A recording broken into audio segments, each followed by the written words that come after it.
Not ready? All right, good morning. I'm Pinellas County Sheriff Bob Gualtieri, and with me is St. Petersburg Police Chief Anthony Holloway. This is a Pinellas County Use of Deadly Force Task Force investigation being led by the Pinellas County Sheriff's Office because it involves a shooting by a St. Petersburg Police Department officer. By now, you all are aware of the protocols here in Pinellas County about how we conduct these investigations. So I'm going to run through for you what happened as we know it at this moment. As always, with these types of situations and these investigations, is that I'm going to tell you what I know based upon the preliminary investigation that's been conducted up to this point. Everything is subject to change based upon additional witness interviews of the officers, the physical evidence that we find at the scene, etc. I think it's very important that we get out as much as we possibly can to tell you all and through you tell the public what happened. But everybody has to keep in mind that this is preliminary and it is all subject to change as the investigation continues. So what we know is that about 3:40 a.m. this morning, the St. Petersburg Police Department was dispatched to a vehicle hit and run. It was an unattended vehicle that was struck in the area of 13th Avenue North and 50th Street. The bumper to the suspect vehicle was laying in the roadway, and the vehicle left the scene. So there's a car parked on the street, it was hit by a suspect vehicle, the bumper came off, it's laying in the roadway, and there's a tag on the bumper that's laying in the roadway from the suspect vehicle. The St. Petersburg Police Department was called, the officers ran the tag came back registered to a Mary, and the last name is Spandoudis, S-P-A-N-D-O-U-D-I-S, with an address of 1225 58th Street North, apartment 204A, which is the apartment complex directly behind me. The officers, because it was a hit and run and having the bumper at the scene, first came here to the apartment, knocked on the door because they wanted to find out before they went to the scene if it was a stolen car or who was driving the car or find out more about it. So they knocked on the door here and they got no answer, and it didn't look like anybody was there. The officers went over to the scene at 13th Avenue North and 50th Street and conducted their investigation. Based upon that investigation, they came back over here to the apartment behind me, at 1225 58th Street North, apartment 204A. They knocked on the door again and did not get any answer. They used their flashlights to look in the window. They saw in there that there was a wheelchair, they saw some crutches, and they saw that the mail was stacked up outside. And they then called and were able to determine that Mary Spandoudis, whose residence this is, doesn't live here now. She's in a nursing facility here in St. Petersburg. They were able to contact her, and she said that her son, Gus, same last name, Spandoudis, who's a white male, date of birth is 7/25/59, he's 63 years old, that he lives here and that he's disabled. And the last time that she had any contact with him was this past Thursday on Thanksgiving Day. She was concerned because nobody had had any contact with him. They described what they found, which was the mail stacked up. There was no answer, the wheelchair being there, the crutches being there, and she was concerned for his safety due to the lack of communication and the circumstances that were observed. She asked the officers to go in and check on his welfare, to check on Gus and make sure that he was okay. The officers again tried to make contact by knocking on the door, announcing their presence as police officers. They didn't get any response. They got a maintenance person from the apartment complex who tried to use a key to gain access. They couldn't do that. The person couldn't open the door, so they called the St. Petersburg Fire Department. The St. Petersburg Fire Department came over, and the St. Petersburg Fire Department arrived here at about 6:10 a.m. And they were able to open the door. It was a forced entry to the door to open the door. Again, the officers identified themselves, went into the apartment. When they went into the apartment, didn't see anybody in the living room area, and they're announcing themselves, nobody's coming out. They rounded a corner into the bedroom, and as they rounded the corner into the bedroom, they saw Gus Spandoudis sitting in a chair.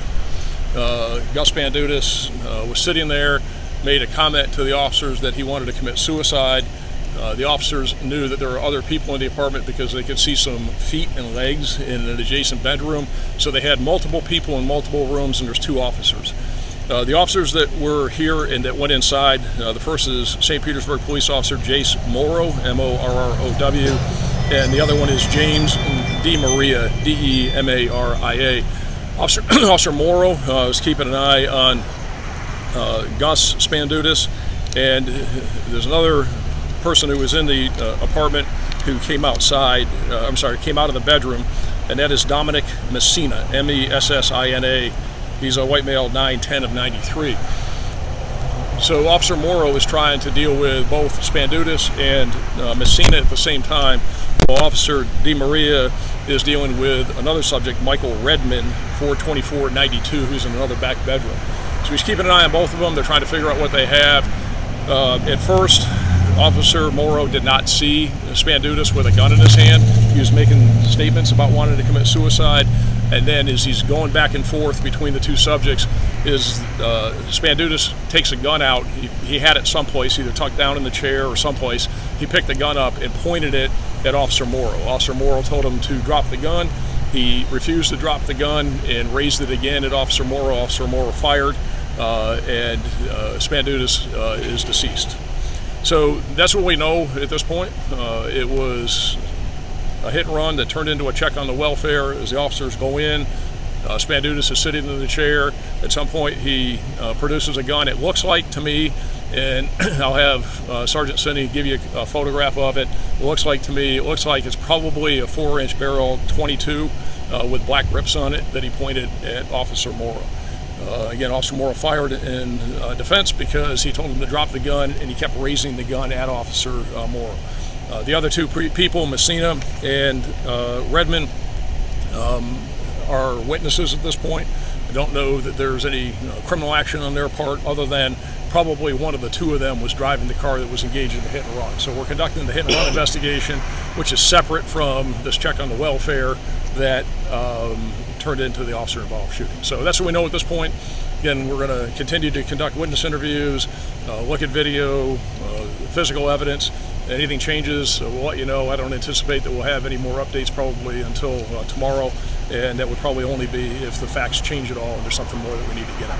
How's that hit run? What's that? The hit run taking the hospital? It was unattended vehicle. Unattended vehicle. So it was a car that was parked on the street.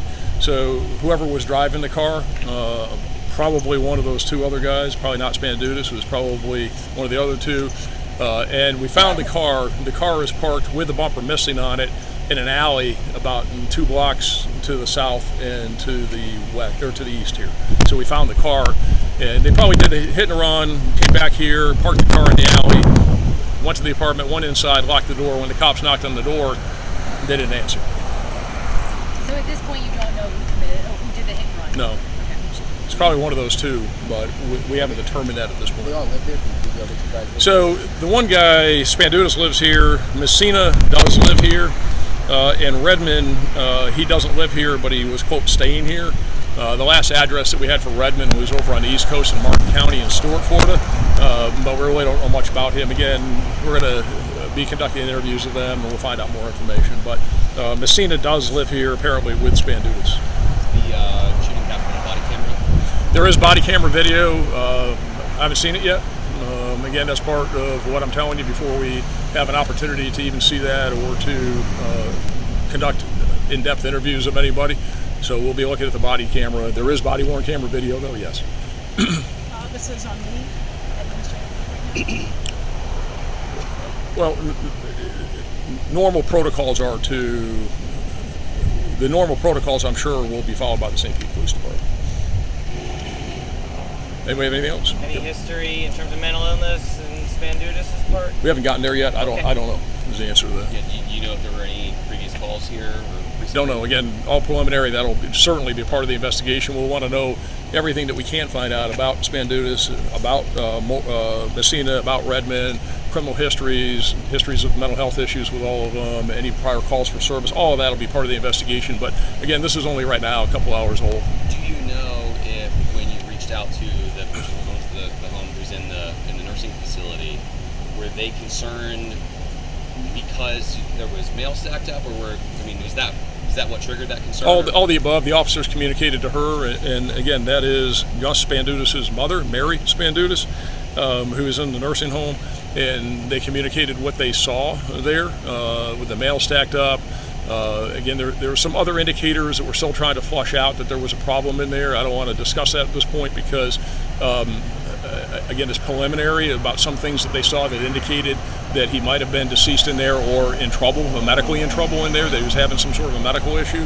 And there were 3 or 4 things that were said to her, and the fact that she hadn't heard from him, which was unusual for her not to have heard from him since Thursday, since Thanksgiving Day, which led to her concern, and she asked the officers, please go in and check on my son. So that's why they were doing it. Has she been notified now? What's that? Has she been notified now? Yes. What was he handicapped? How? What was his handicap? So I don't know. Again, I don't know other than he was sitting in a chair. I can tell you from being in there, the wheelchair was in the living room area. The crutches were out there. So it looked like he was ambulatory to some degree. How much, I don't know. What type of vehicle was involved in the hit and run? Was it they're photographing the bumper in front of the Range Rover there, is that it? No. It's I've got it, but it's the vehicle was registered her anyway. You can't see the vehicle from here. It's a few blocks away. Did the mom say that he was despondent in any way? They're interviewing her right now to get that information. They're in the process of interviewing her as we speak. All right, thanks everybody. Thank you. All right.